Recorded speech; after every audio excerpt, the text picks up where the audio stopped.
Bienvenue à toi dans cette nouvelle vidéo, c'est un plaisir de te retrouver aujourd'hui et dans cette vidéo on va voir ensemble les 7 clés du livre Devenir super conscient de Joe Dispenza. Dans cette vidéo tu vas découvrir 3 choses brièvement: qui je suis, qui est Joe Dispenza et enfin les 7 clés que j'ai retenues de ma lecture de son livre Devenir super conscient.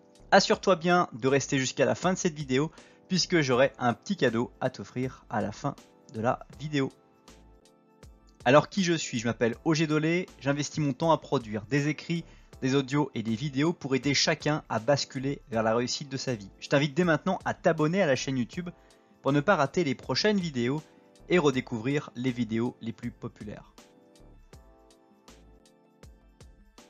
Joe Dispenza est véritablement l'un des spécialistes du cerveau, pas dans le côté méditatif du terme, bien qu'il utilise la méditation comme une source d'études pour savoir comment l'influence de nos pensées ont un impact sur notre vie, mais c'est une personne qui a beaucoup étudié la neuroscience, la neurologie et qui s'intéresse à comment on arrive à faire en sorte que son cerveau se mette à être à notre service. Donc devenir super conscient, c'est la quintessence de tout son travail d'études qu'il a ramené dans un seul livre, Joe Dispenza, de manière à me permettre de pouvoir apprendre des choses sur comment réussir à activer notre plein potentiel physique dans ce monde réel avec le pouvoir de notre esprit. Donc si tu n'as pas eu le temps de dévorer ce livre, découvre dès maintenant les 7 meilleures clés que j'ai retenues de ma lecture. Mais juste avant cela, je t'invite à partager cette vidéo à une personne à laquelle tu penses ou à l'apprécier pour me permettre de m'encourager à continuer ce type de contenu. La première clé du livre Devenir super conscient de Joe Dispenza, c'est de prendre soin de son système nerveux. Pour Joe Dispenza, le système nerveux est notre meilleur pharmacien. Pour lui, la santé et le bien-être sont aussi infectieux que la maladie. D'ailleurs, Joe s'est brisé 6 vertèbres suite à un accident et est arrivé à marcher à nouveau. C'est ainsi qu'il a décidé d'étudier les relations entre l'esprit et le corps. Et le système nerveux, c'est l'une des choses dont on se préoccupe le moins, parce que c'est la chose la plus abstraite qu'on puisse voir. C'est-à-dire le système nerveux, c'est quand on va avoir beaucoup travaillé pendant très longtemps et qu'on va sentir une certaine fatigue nerveuse. On dit il fait une dépression nerveuse par exemple. Ce sont des termes dans lesquels en fait on va avoir tellement travaillé profondément sa réflexion, ses pensées, s'être inquiété sur tel ou tel sujet que l'on va en fait avoir son système nerveux qui va être défaillant. Notamment il y a un équilibre entre le système parasympathique et le système sympathique. Et donc on va avoir un déséquilibre trop profond qu'il va falloir rétablir. Et ça c'est quelque chose de très important dans le système de Joe Dispenza, qui est de chercher à travailler son système nerveux, chercher à l'équilibrer. Ne pas être toujours dans le combat, ne pas être toujours dans la volonté d'en découdre, mais avoir aussi des moments de décontraction, de déconnexion. Et c'est quelque chose qui a encore plus de sens aujourd'hui dans un monde dans lequel on est dans une vie anormale avec des conditions, des appels téléphoniques, une omniprésence, une omni-information et cette capacité que nous avons à ne jamais réussir à déconnecter. Et c'est tout simplement pour cela qu'il faut déconnecter, travailler pour garder un système de nervosité le plus décontracté possible pour venir contrecarrer toute cette nervosité qui va être activée constamment chez nous. Deuxième clé du livre, Devenir super conscient de Joe Dispenza, c'est que l'attention dirige notre énergie. L'intelligence de conscience vit en chacun de nous. C'est une compétence qui s'acquiert avec le temps. Et pour Joe, être conscient, c'est prêter attention. Et celle-ci nous relie à cette intelligence qui nous fait vivre. Là encore, c'est quelque chose qui paraît tout à fait logique, mais qui n'est pas forcément toujours pratiqué par nos soins. Notre énergie est dirigée par ce que nous visons. C'est-à-dire que si j'ai un plan personnel, j'ai un objectif, toute mon énergie va se diriger vers cet objectif parce que j'y mise mon attention, parce que je me focalise sur cet objectif-là. Et c'est d'ailleurs quelque chose que tu dois voir tous les jours dans ton quotidien. Tu vas te focaliser sur un plan de couple, sur par exemple un voyage, et tu vas avoir de l'énergie en fonction de l'intensité de ce plan et de la volonté que tu veux que ce plan aille à aboutir.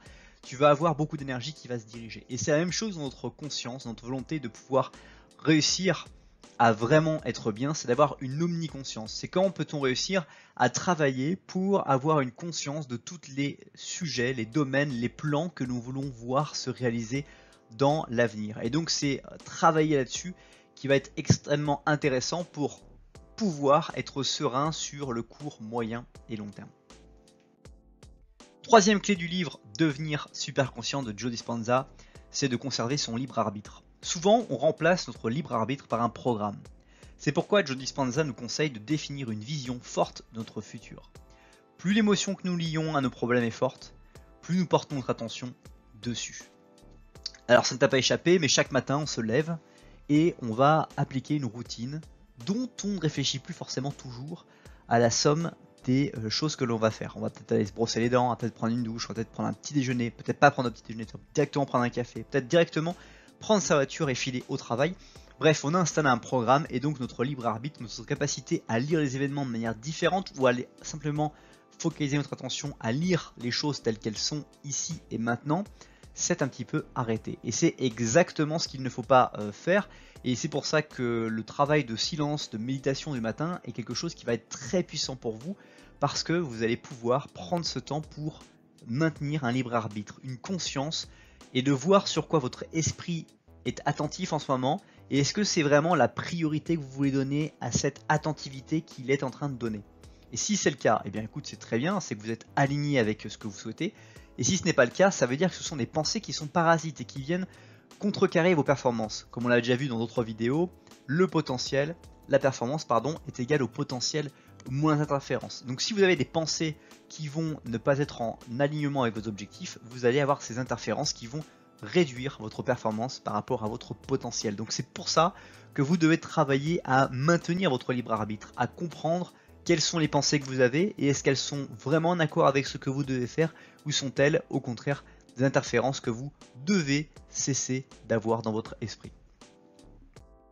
Quatrième clé que j'ai retenue de ma lecture de Devenir super conscient de Joe Dispenza, c'est de comprendre la cohérence. Pour comprendre la cohérence, il est important d'aborder la cohérence cardiaque. D'ailleurs, les études montrent qu'il existe un lien entre la cohérence cardiaque et l'activité cérébrale. Pour être zen, il est indispensable de contrôler notre attention, ce qui agit sur notre cohérence ainsi que sur notre esprit. Alors dans son livre, Joe Dispenza démontre la capacité que nous pouvons avoir en synchronisant notre cohérence cardiaque avec la manière dont on va pouvoir réfléchir cérébralement. C'est-à-dire que notre cerveau a cette capacité de pouvoir avoir un niveau de pensée plus profond lorsque l'on va mieux respirer. Ça paraît tout à fait évident, mais pour autant, est-ce que chaque jour tu prends des moments pour pouvoir respirer, avoir conscience de tes respirations, avoir conscience des pensées, qu'elles soient parasites ou qu'elles soient proactives pour toi? Prends-tu ce temps-là et du coup mets-toi-tu dans cette sécurité de mentalité, de pensée pour pouvoir réussir à être zen et avoir un niveau de fluidité tout à fait extraordinaire. Autre clé que je retiens de ma lecture du livre Devenir super conscient de Joe Dispenza, c'est que l'état de présence dynamise le plein potentiel. L'état de cohérence nous permet de développer notre présence. C'est ce qui nous permet d'accéder à notre plein potentiel. Ainsi, le corps nous ramène à des nouvelles possibilités. Et c'est quelque chose qui est très important et trop souvent négligé par la plupart d'entre nous. Quand on voit les acteurs jouer par exemple au cinéma ou sur un théâtre, sur les planches d'un théâtre, on va voir qu'ils sont extrêmement présents. Ils ont travaillé leur état de cohérence avec cette capacité de prononcer des mots au bon moment, d'avoir la bonne intonation, d'avoir le bon souffle, la bonne respiration. Et même s'ils sont peut-être stressés par le fait de jouer leur rôle, ils nous montrent une certaine présence, une attitude, une convenance. On les sent dans cet environnement là où ils sont. Et c'est exactement ce que vous devez réussir à faire grâce à cet état de présence que vous allez déclencher par cet état de cohérence, cette respiration, cette conscience de vos pensées, de celles qui sont à votre avantage et celles qui sont à votre inconvénient, et de réussir à vous focaliser sur celles qui sont à votre avantage pour pouvoir délivrer la meilleure performance et avoir votre présence et être présent pour pouvoir lire les situations avec la meilleure lecture et le meilleur recul possible.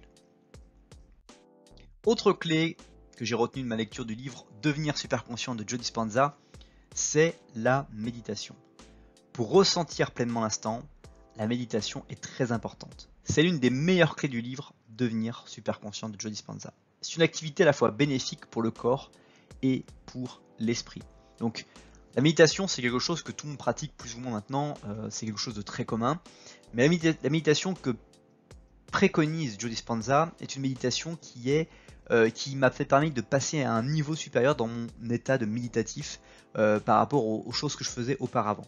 Je m'explique. Quand tu vas te mettre à respirer de la manière dont il te suggère, notamment en activant la glande pinéale, tu vas avoir cette capacité à pouvoir ressentir une énergie partir du bas de ton corps vers ton cerveau. Et c'est quelque chose de vraiment extrêmement intéressant à travailler, à tester, parce que tu vas découvrir véritablement une autre manière de concevoir ton corps et de le ressentir en état de bonne ou de mauvaise santé actuelle. Autre clé que j'ai retenue de ma lecture du livre Devenir super conscient de Joe Dispenza, c'est l'énergie. Pour Dispenza, personne ne change tant qu'il ne change pas son énergie. Dès que nous commençons à nous sentir reconnaissants, la guérison commence et nous pouvons aller au-delà de nos rêves. L'énergie, c'est quelque chose qui est assez étonnamment peu étudié sur comment je peux avoir une bonne énergie. Alors évidemment, il y a beaucoup de réponses qui sont toutes faites, l'alimentation, le sport, etc. Mais l'une des choses les plus intéressantes, c'est la volonté de changer son énergie. Dans quel moment de ta vie étais-tu dans une énergie où tu étais très puissant, où tu étais quelqu'un que tu te sentais vraiment au top de ton niveau? Et donc repense à ce moment-là et essaie de retrouver cette énergie, de la refaire venir en mouvement dans ton esprit. Et une fois que tu as réussi à ressaisir cette énergie, utilise-la pour vivre aujourd'hui des moments de présence, de conscience, de cohérence et de montrer aux personnes que tu rencontres autour de toi que tu es une personne d'une énergie extraordinaire. Ce n'est pas encore la fin de cette vidéo, mais si tu l'as aimé, tu aimeras très probablement son article associé sur le blog. Le lien est dans la description juste en dessous. Enfin, je te l'ai promis en début de cette vidéo, tu peux télécharger gratuitement les 7 habitudes gagnantes de tous ceux qui réussissent ce qu'ils souhaitent dans leur vie. Tu trouveras le lien juste en dessous.